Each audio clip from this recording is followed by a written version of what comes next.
folks, NBA Finals. Game 5 is Sunday in the Bay. That's where we're headed. But for now, we're at the Music Box, a supper club in the Flats. We put Steve Kerr on the hook earlier this week. We said he needed to make some adjustments so that the Warriors could get back into this series. They did make those necessary adjustments. However, he was asked about the changes that were made, and listen to what he had to say. My options were tell the truth, and I was asked both at shoot-around and before the game, so if I tell the truth, it's the equivalent of me knocking on David Blatt's door and say, hey, this is what we're going to do. I could evade the question, which would start this, Twitter phenomenon. Who's going to start for the Warriors? Or I could lie, so I lied. Sorry. But I don't think they hand you the trophy based on morality. They give it to you if you win. So sorry about that. All right, so Steve Kerr admitting he lied for strategic purposes. Stephen A., the question is, how much credit do you think he deserves for the win last night? I think he deserves a lot of credit. He's the head coach. Andre Iguodala being inserted into the starting lineup was clearly the difference that was made. Some 28-year-old, coordinator that's on the team made the suggestion. They listened to him. But ultimately, when you're the head coach, you're the one who makes the call. And if it had not worked, we'd be blaming him. So therefore, he deserves a lot of credit for it. I also wanted to veer left in this regard. I want us to keep in mind that him admitting that he lied, I think, that's why I like Steve Kerr. Because he could have lied and then said absolutely nothing. And then people are looking at a reporter who may have reported something, whether it was Tim Kawakami. He's a very good writer, very good reporter for years. Used to work at the Los Angeles Times. San Jose Mercury. He's a San Jose Mercury News. I mean, he does a fabulous job.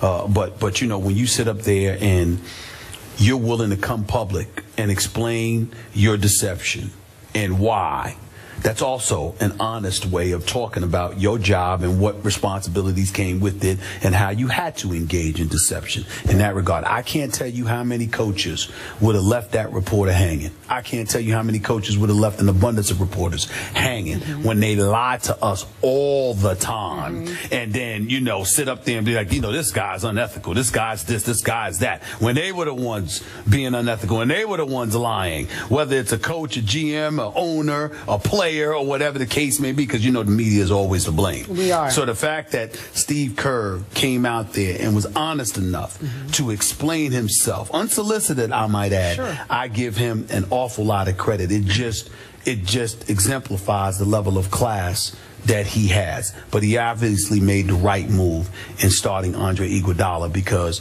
they said Cleveland they may have size, but they don't have depth. And big boys usually can't run with the little dudes. So let's sit there and throw a bunch of little dudes at them and keep coming all night long. They will tire. And that's exactly what happened with Cleveland. I am with you on this one. In fact, I think Steve Kerr, whom we called out repeatedly over the last 48 hours on the show, harshly called him out. I think fairly, but harshly. Right. I think he might deserve the most credit for what happened last night. Now, obviously, Andre Iguodala had to reinforce that move by coming up so huge on both ends of the floor, and he did.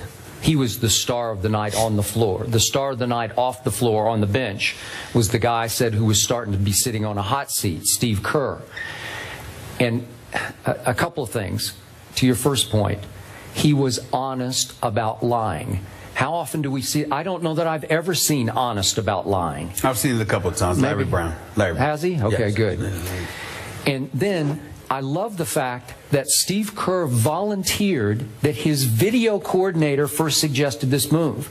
How many coaches would have such a small ego that they could give credit to the 28-year-old video coordinator publicly in front of the gathered finals media instead of taking all the credit himself, because he's a first-year coach trying to make his way and his name in this league, and saying, yeah, I came up with that. Yeah, pretty smart. Yeah, and his staff would know, no, he really didn't. But he volunteered that.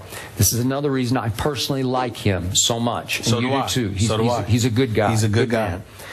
So he comes up with going small, starting Iguodala, running a second defender at LeBron, which we had not seen. And then how about Sean Livingston?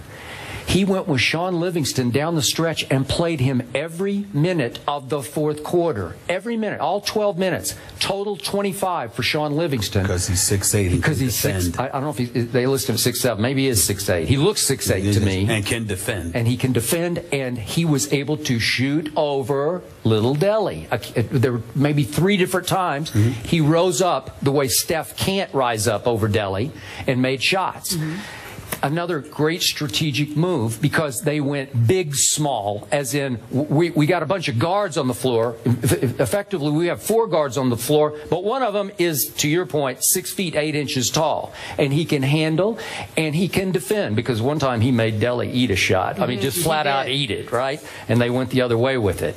So in the end, this wasn't just series changing, it was series saving, these couple of moves, 3 or 4 moves that he made.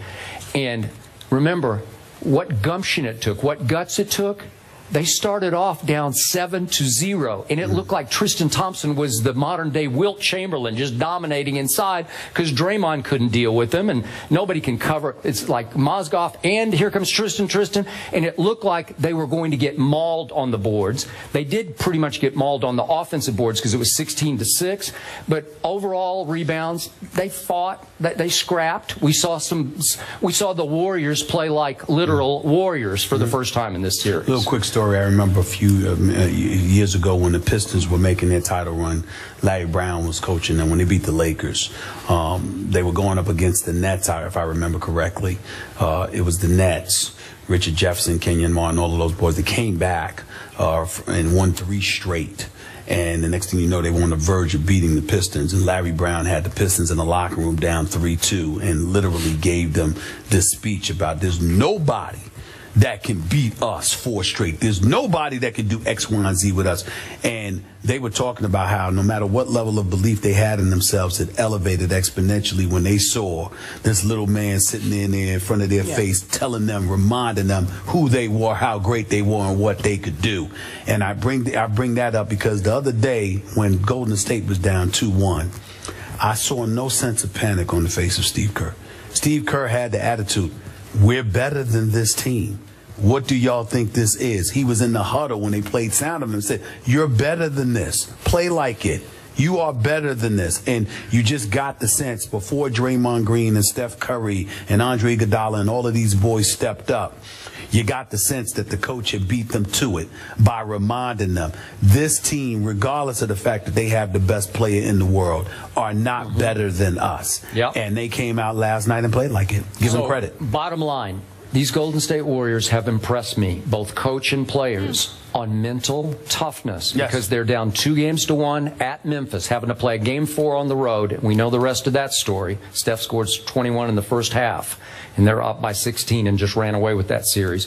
And then they're down 2-1 in the finals at LeBron. They're in LeBron's house, and it's 2-2. Without a single player on their squad having a title. They're showing up in big moments. Give them credit. Andre Iguodala was left open on 11 of his 15 shots last night, shooting 46% on those looks. Wonder if he will start Game 5. When we come back, we talked about the cameraman. Some well-known athletes are weighing in on what happened to LeBron and why they feel cameramen should not be on the court. That discussion after the break. Take on the road for the NBA Finals. We'll be right back, guys.